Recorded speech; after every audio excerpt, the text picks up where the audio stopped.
So I posted the video yesterday talking about these figures in the package, and I realized after I posted it, some people brought it to my attention that the lighting wasn't great. You really couldn't see the detail in the figures.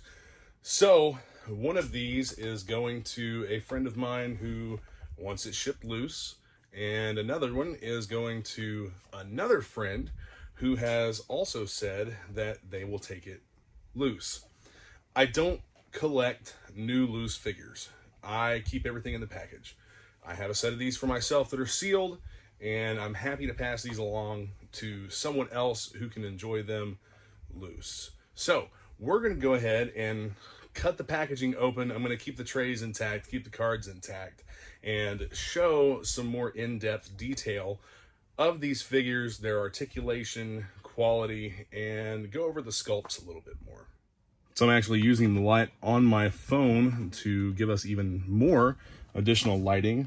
The Stalker figure, the person this is going to actually doesn't care about or want the packaging, but I'm still not going to rip into it. I'm just going to cut it open with an X-Acto knife, and I'll send him the card anyway.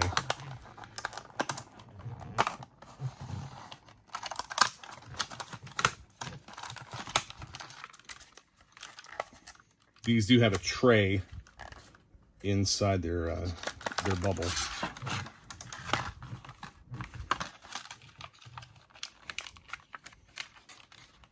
You can see how the stand goes down through a slot that's cut into the bottom of the tray, and it's vacuum formed around the figure so that everything fits tightly.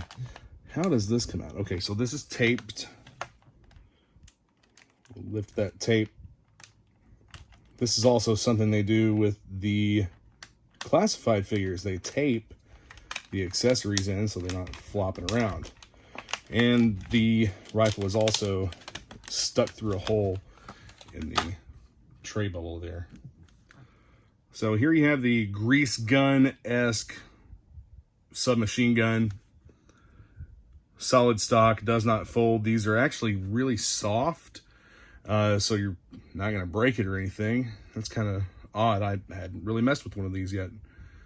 So, but it is a very soft, pliable plastic. Same thing here with the pistol.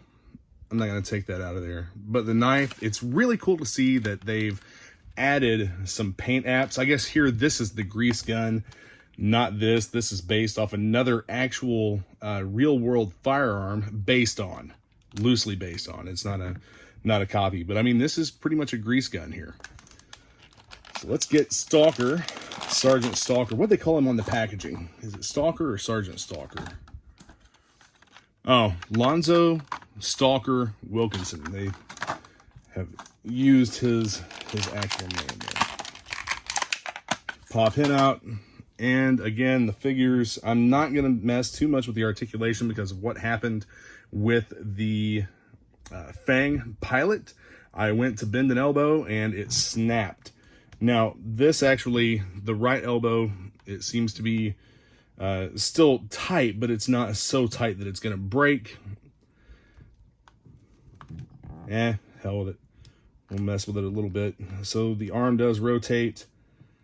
Okay, so this is really tight, and I'm not going to try to bend it. So you get one of these. I have been told to submerge them in hot water before you start trying to move all the articulation points. But that's up to the end user to do. So you have a calf rotator. You have a hip rotator. The articulation on this figure is very, very similar to that of the 6-inch figures. And then, of course, you have the articulation here in the hip. I guess this is a thigh rotator, not so much a hip rotator. And this one, the left leg is tight enough that I'm not going to force the thigh rotation. It's there, but again, submerge in hot water. Same thing with the knees. They're bendable, but I mean, I'm not gonna force that. It seems as though the plastic these are made from is a lot softer than the other modern figures. And I know the plastic was kind of soft in those to allow for more bendability and whatnot, but not quite as soft as these. These are very, very pliable, and I just don't want to snap anything. So here's a nice close-up of the head sculpt. I think that they really did a good job with it. I'm not sure if this is a just a reissue of a previous version of Stalker, but regardless, it looks great. Uniform looks great. He matches up with the card art, which is a big complaint that a lot of people have had with the retro line. So the web gear, you have a holster that will hold his pistol. And is there a knife sheath? There is a knife sheath. The knife will go through this little loop right here on the web gear. So that's another cool feature. And he has other typical modern articulation. Also, one thing that I would like to point out is that they are articulating the wrists. You have a vertical disc articulation here, plus the rotator, and in this wrist you have the same. You can see the vertical movement with the disc and the peg that rotates. So we do have an update to articulation here in some of these figures, and I think that they did a great job on Stalker, even if this is a recast, but or a remold or whatever. But great compact package with the stand, grease gun, pistol, and the submachine gun rifle here. Moving right along to the Cobra Trooper. Gonna pop in here and just cut up along the bubble. Like I said, I'm not looking to completely destroy that card. The person this one is going to may actually want to kind of leave it like it is.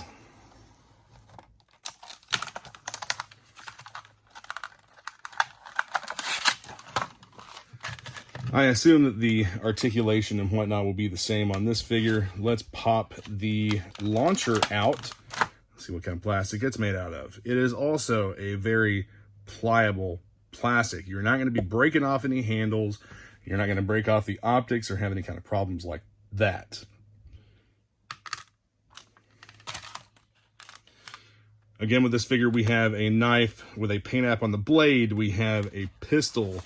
And we have, with this one, actually a Dragunov type sniper rifle. And it is, I'm not going to undo the tape and take it out, but it's a very pliable plastic. For me, these figures are much better displayed in the packaging than what they are taken out.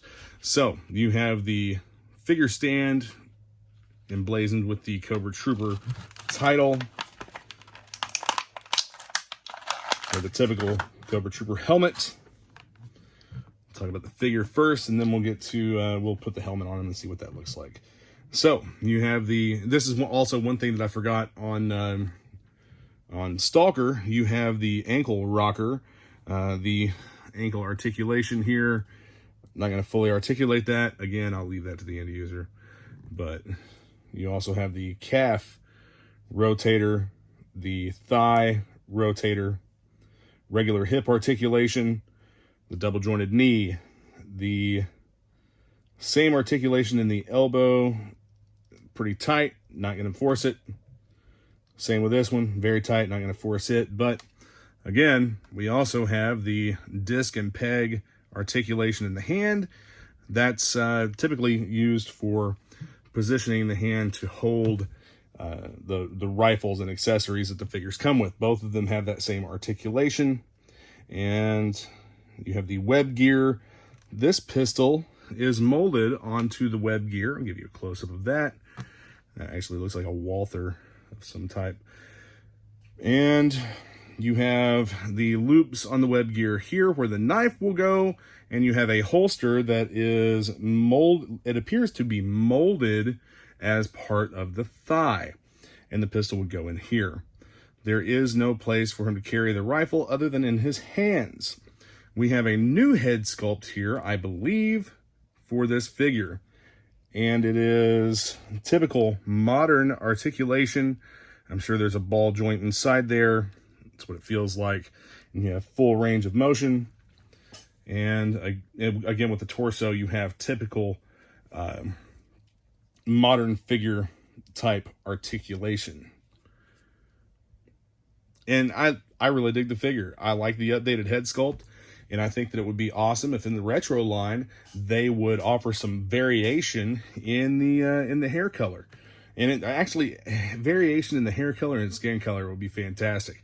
That's what they did with the classified Cobra Trooper and the classified Cobra Infantry.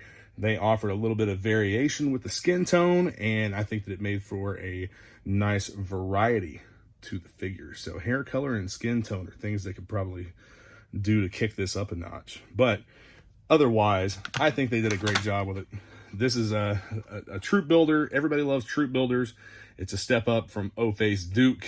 And, you know, honestly, the other figures, even though they're mostly remolds of modern figures, still pretty cool to be able to walk into Walmart occasionally. And I know that toys are not always on the shelf, but sometimes they are.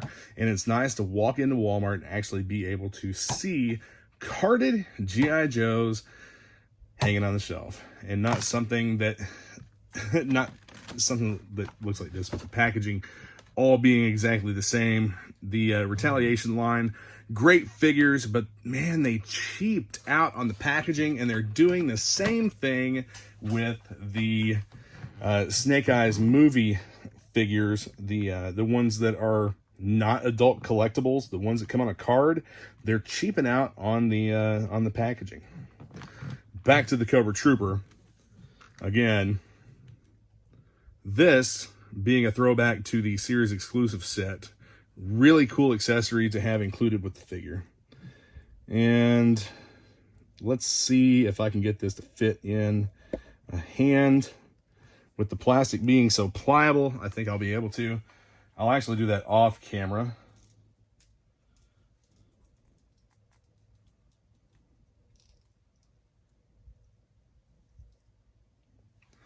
Yeah, it does fit into the hand. I'm not going to force the articulation of the elbow to bring it up and shoulder it, but this should this should interact with the shoulder, and theoretically you should be able to put both hands on the launcher.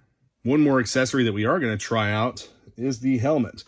The helmet is very soft. I've seen this. It's not as soft as some of them that I've seen, like a couple of convention exclusive figures, but it's still soft, pliable, tight enough that it's actually going to engage and stay on the head. Check that out.